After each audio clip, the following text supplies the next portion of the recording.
Hi, hello guys.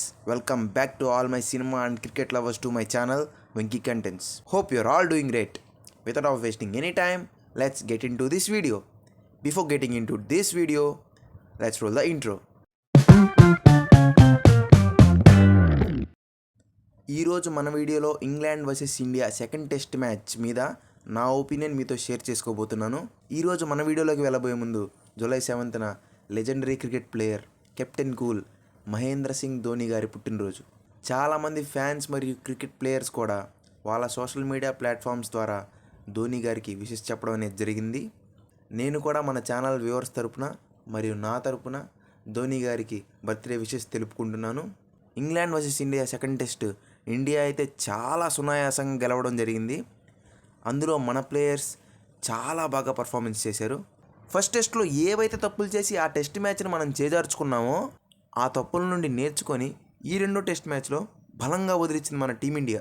చాలామంది Gill కెప్టెన్సీని question చేశారు. బుమ్రా లేకుండా ఇండియా బాగా బౌలింగ్ వేయగలదా అని క్వశ్చన్ చేశారు.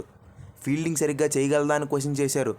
ఆ ప్రశ్నలన్నింటికీ ఇండియా ఇంగ్లాండ్ మీద 366 పరుగుల తేడాతో ఘన విజయం సాధించి సరైన జవాబు చెప్పారు. ముఖ్యంగా ఈ టెస్ట్ మ్యాచ్లో ఏం జరిగింది, మనం గెలవడానికి గల కారణాలేంటి అనేది ఇప్పుడు నేను మీకు వివరించబోతున్నాను. తొలుత England versus India second test మ్యాచ్లో ఇంగ్లాండ్ టాస్ గెలిచి ఫీల్డింగ్ ఎంచుకుంది. ఇండియా వాళ్ళ మొదటి ఇన్నింగ్స్లో 587 భారీ స్కోర్ వద్ద ఆల్అవుట్ అయింది. కెప్టెన్ శుభ్మన్ గిల్ ఈ ఇన్నింగ్స్లో 269 పరుగులు కొట్టి ఎన్నో రికార్డులు బద్దలు కొట్టి ఈ ఇన్నింగ్స్లో టాప్ స్కోరర్గా నిలిచాడు. తర్వాత ఫస్ట్ ఇన్నింగ్స్ బ్యాటింగ్కి వచ్చిన ఇంగ్లాండ్ 407 పరుగుల వద్ద ఆల్అవుట్ అయింది. జెమీ స్మిత్ 184 మరియు హ్యారీ బ్రూక్ 158 పరుగులతో విజృంభించారు. తర్వాత 180 రన్స్ లీడ్తో ఇండియా వాళ్ళ రెండవ ఇన్నింగ్స్ బ్యాటింగ్కి రాగా ఈ ఇన్నింగ్స్లో 427 పరుగులు చేసి 6 వికెట్లు కోల్పోయి డిక్లరేషన్ ప్రకటించారు.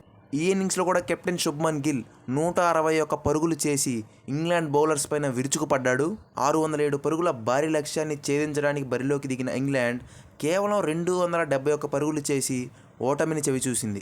ఈ టెస్ట్ మ్యాచ్ విజయం ఇండియాకి చాలా ప్రత్యేకం. ఎందుకంటే మ్యాచ్ ఆడుతున్న ఎడ్జ్బాస్టన్ గ్రౌండ్లో ఇండియా ఇదే మొదటిసారి విజయం సాధించడం విశేషం.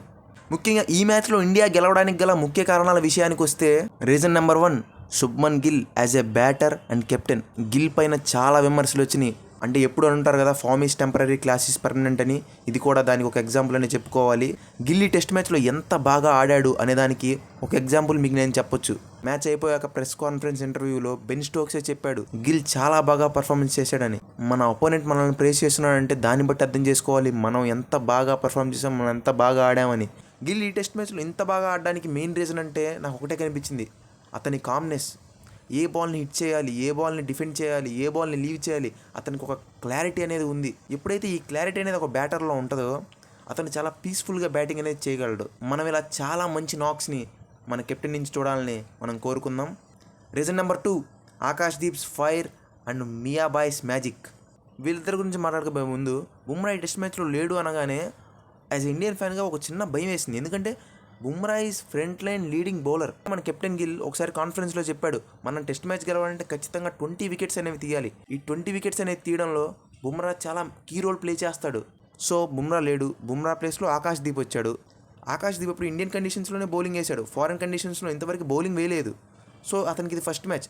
ప్రసిద్ధ్ కృష్ణకి ఇది second or third match. Bowling line చూస్తే మొత్తం ఇన్ఎక్స్పీరియన్స్గా కనిపించింది. ఈ మ్యాచ్ మనం గెలవడం కొంచెం కష్టమే అనిపించింది నాకు. కానీ ఇండియన్ టీం ప్లేయర్స్ చాలా బాగా పర్ఫార్మెన్స్ చేశారు. వాళ్ళని వాళ్ళు బాగా ట్రస్ట్ చేసుకున్నారు, వాళ్ళని వాళ్ళు బూస్టప్ చేసుకున్నారు.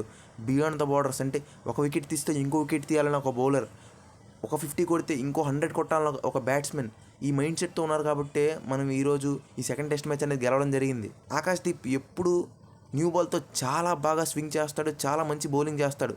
ఆకాశ్దీప్ చాలా బాగా బౌలింగ్ చేశాడు, యాంగిల్స్ని బాగా యూజ్ చేశాడు, లెన్స్ బాగా వేశాడు. యాక్యురేట్గా నీ ఏరియాస్లో నువ్వు హిట్ చేస్తూ ఉండాలి. నీ వికెట్స్ కావాలంటే రష్ చేయకూడదు.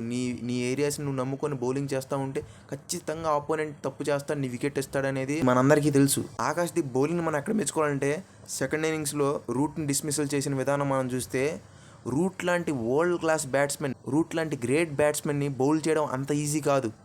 అతని డిఫెన్స్లో నుంచి వెళ్ళి వికెట్స్ని హిట్ చేయడం అంటే అది మామూలు విషయం కాదు.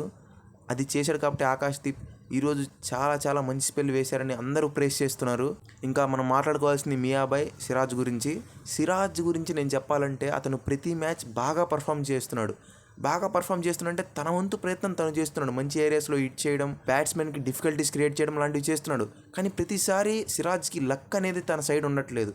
ఎలా అంటే క్యాచ్ డ్రాప్స్ వల్ల కానీ, ఫీల్డర్స్ లేని చోట బాల్ ల్యాండ్ అవడం అయినా కానీ, ఇలాంటి లక్ ఫ్యాక్టర్ వల్ల సిరాజ్కి వికెట్స్ అనేవి లభించట్లేదు. కానీ ఈ మ్యాచ్లో తన హార్డ్ వర్క్ పేస్ ఆఫ్ అని చెప్పుకోవాలి.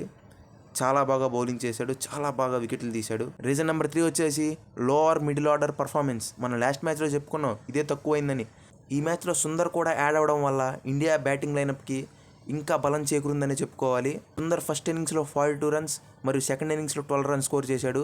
ఈ రన్స్ అనేవి కూడా చాలా ఇంపార్టెంట్గా మారింది. మన బెస్ట్ ఆల్రౌండర్ జడేజా కూడా లాస్ట్ మ్యాచ్లో సరిగ్గా పర్ఫామ్ చేయలేదని మనం చెప్పుకున్నాం. కానీ ఈ మ్యాచ్లో చాలా బాగా బ్యాటింగ్ చేశాడని చెప్పుకోవాలి. జడేజా ఫస్ట్ ఇన్నింగ్స్లో 89 రన్స్ మరియు సెకండ్ ఇన్నింగ్స్లో 69 రన్స్ స్కోర్ చేశాడు. ఈ ఇద్దరు ఆల్రౌండర్స్ బాగా పర్ఫామ్ చేయడం వల్ల ఇండియా సునాయాసంగా గెలిచిందని చెప్పుకోవాలి. ఇది ఇవాళ మన వీడియో. ఈ England versus India second test match opinion అనేది మీకు ఎలా అనిపించిందో కామెంట్ సెక్షన్లో కామెంట్ చేయండి. Finally don't forget to subscribe to my channel Venky contents.